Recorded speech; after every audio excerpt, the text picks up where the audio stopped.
Ma'am आपके कहने पर हमने एंडोमेट्रियोसिस का ट्रीटमेंट तो कराया पर हमें रिजल्ट नहीं आया। आपके कहने पर फाइब्रोइडियासिस का ट्रीटमेंट कराया पर रिजल्ट नहीं आया। और हमें 6 महीने हो गए हैं इनफर्टिलिटी का ट्रीटमेंट लेते हुए, पर अभी भी हमारे सिम्टम्स तो बेटर हैं पर अभी हम कंसीव नहीं हुए। तो आपको क्या लगता है कि कुछ ऐसे पेशेंट्स जिनके अंदर रिजल्ट कुछ % नहीं आते, तो क्या उनका ट्रीटमेंट पॉसिबल नहीं है? जी नहीं, ऐसा नहीं है। तो चलिए आज इन्हीं चीज़ों पे बात करते हैं। अच्छी चीज़ों पे तो हम हमेशा बात करते हैं, पर जिन पेशेंट्स को रिजल्ट्स कुछ टाइम तक नहीं आते और उनके माइंड में जो इम्पैक्ट पड़ता है और उन्हें ये लगता है कि अब तो कोई सॉल्यूशन ही नहीं है, तो ऐसे लोगों के लिए ये वीडियो है। बहुत सारे पेशेंट्स हमारे पास आते हैं जिनके पास बहुत सारी ऐसी प्रॉब्लम्स होती हैं जो कि ऑलरेडी वो बहुत सालों साल ट्रीटमेंट करा रहे होते हैं। देखिए होता क्या है, जब भी एक कपल 1 साल तक बिना किसी प्रिकॉशन के जब वो इंटीमेट होता है और उसके बाद अगर वो कंसीव नहीं करते हैं तो उसे इनफर्टिलिटी कहा जाता है। बट होता क्या है कि आजकल के जो कपल्स हैं वो कहीं ना कहीं अपने करियर को लेकर के इतने ज़्यादा फोकस्ड हैं कि वो पहले 2 या 3 साल तक ट्राई ही नहीं करते हैं। और ट्राई नहीं करना मतलब आपका उधर ध्यान भी नहीं जाना। कुछ लोग नॉर्मली बोलते हैं कि मैम हमने कभी प्रिकॉशन यूज़ नहीं किए, बट ऐसा कभी हमारे साथ हुआ ही नहीं कि हम कंसीव किए हैं। तो एक चीज़ आप हमेशा ध्यान करिए कि अगर आपके लाइफ में आपका अगर बायोलॉजिकल क्लॉक है, अगर वो बैलेंस्ड नहीं है, या फिर अगर मैं बात करूं कि आपका डाइट या फिर आपके लाइफ में अगर स्ट्रेस है, तो भी एक बहुत बड़ा कारण है कि कंसीव नहीं किया जाता। और इसके साथ ही अगर आपको कोई कॉम्प्लिकेशन है जैसे कि सिस्ट या फिर फाइब्रॉइड, या फिर मैं बात करूं एंडोमेट्रियोमास की या फिर एडिनोमास की, या फिर अगर हम बात करें ट्यूबल ब्लॉकेजेस की या डिस्चार्जेस की या वजाइनल इन्फेक्शन की, तो ये सारे कारण अगर उसके साथ मिल जाते हैं तो कहीं ना कहीं निराशा ही हाथ लगती है। नॉर्मली होता क्या है, बहुत सारे हमारे पास जब कपल्स आते हैं तो वो लेट स्टेजेस में आते हैं जिसमें वो 40s की उनकी एज होती है, या फिर 35 प्लस एज में हमारे पास आते हैं। और उससे पहले भी वो लोग 2 साल 3 साल 10-10 साल से ट्रीटमेंट ले रहे होते हैं, और उस ट्रीटमेंट के ड्यूरेशन के अंदर ना जाने वो कितने हार्मोन्स की मेडिसिन कंज्यूम कर चुके होते हैं, और बॉडी में बहुत स्ट्रेस लेवल्स होता है, और साथ ही रूटीन का जितना भी उनका ट्रीटमेंट और उनका स्ट्रेस लेवल है उसकी वजह से जो बॉडी में एक निराशा का एक भाव होता है वो इतनी ज़्यादा सीवियर होता है कि ड्यूरिंग ट्रीटमेंट भी अगर किसी पेशेंट में कोई चेंजेस आ रहे हैं तो वो बहुत जल्दी निराश हो जाते हैं, और जिसकी वजह से कहीं ना कहीं जो पेशेंट है वो एक ऐसे लेवल पे पहुंचता है कि अब तो हमारा कुछ भी नहीं हो सकता। पर ऐसा नहीं है। मैं अपने हर एक पेशेंट को बार बार काउंसल करती हूँ, बार बार समझाती हूँ, क्योंकि आपका जो प्रॉब्लम है वो आज से नहीं है, उसको सालों साल हो गए हैं और उसको ट्रीट होने में टाइम भी लगता है। समटाइम्स कुछ सिम्टम्स एग्रेवेट करते हैं और कुछ डिप्रेस करते हैं, और उसकी वजह से कहीं ना कहीं जब बॉडी में इम्बैलेंस आता है तो हम एक चिंताजनक सिचुएशन में पहुंच जाते हैं कि अब क्या होगा। तो उस केस में आपको घबराना नहीं है, अपने ट्रीटमेंट पर स्टक रहना है और उसको आगे कंटिन्यू करना है, क्योंकि बड़े से बड़ा ट्रीटमेंट या हार्मोन अगर थेरेपीज के साथ अगर आप कंसीव नहीं कर रहे हो तो आप ये समझ के चलो कि कुछ ना कुछ इंटरनली ही ऐसी इश्यूज हैं जिसको आपको ठीक करना ही पड़ेगा।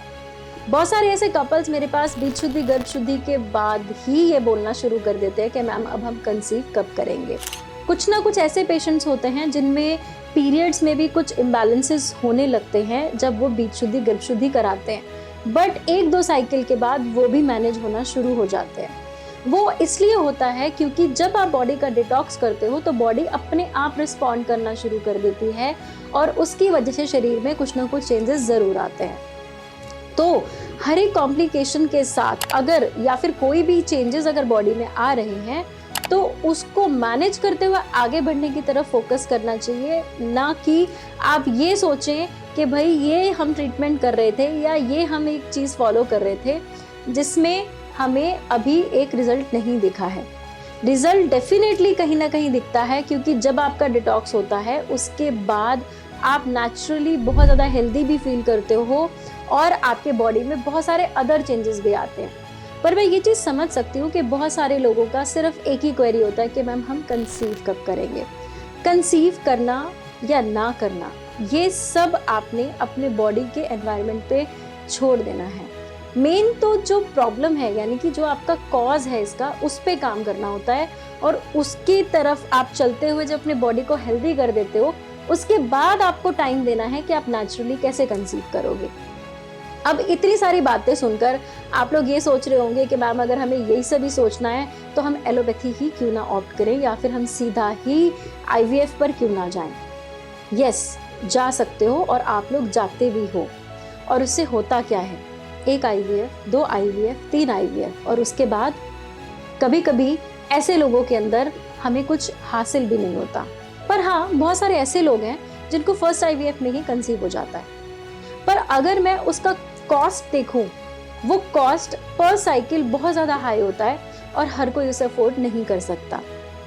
आप अगर वन टाइम अपने बॉडी का बीज शुद्धि गर्भ शुद्धि कराने के बाद अगर आप धीरे धीरे करके सिर्फ उत्तर बस्ती और मेडिकेशंस के साथ लॉन्ग टर्म चलते हो,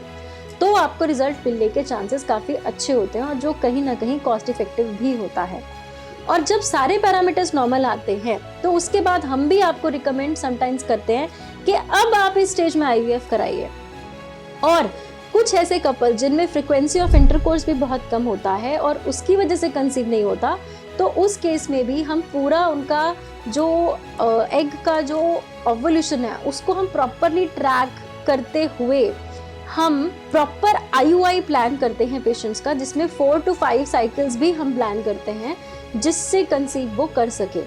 जो कि एटलीस्ट आईवीएफ से बहुत ज़्यादा कॉस्ट इफेक्टिव है। और यही नहीं, इसके साथ ही जब हम इंटीग्रेटेड सिस्टम के साथ चलते हैं तो चांसेस ऑफ कॉन्सेप्शन हमारे लिए बहुत ज़्यादा हाई हो जाते हैं। तो आपकी प्रॉब्लम के लिए क्या सॉल्यूशन है, और उस सॉल्यूशन की तरफ बढ़ते हुए हर्डल्स तो आते ही हैं,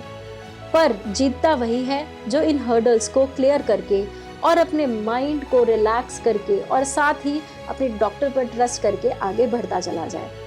ऐसे ही बहुत सारे हमारे पास ऐसे पेशेंट्स हैं जिनको 7 साल या 9 साल के बाद बच्चा हुआ है और वो बहुत खुश हैं,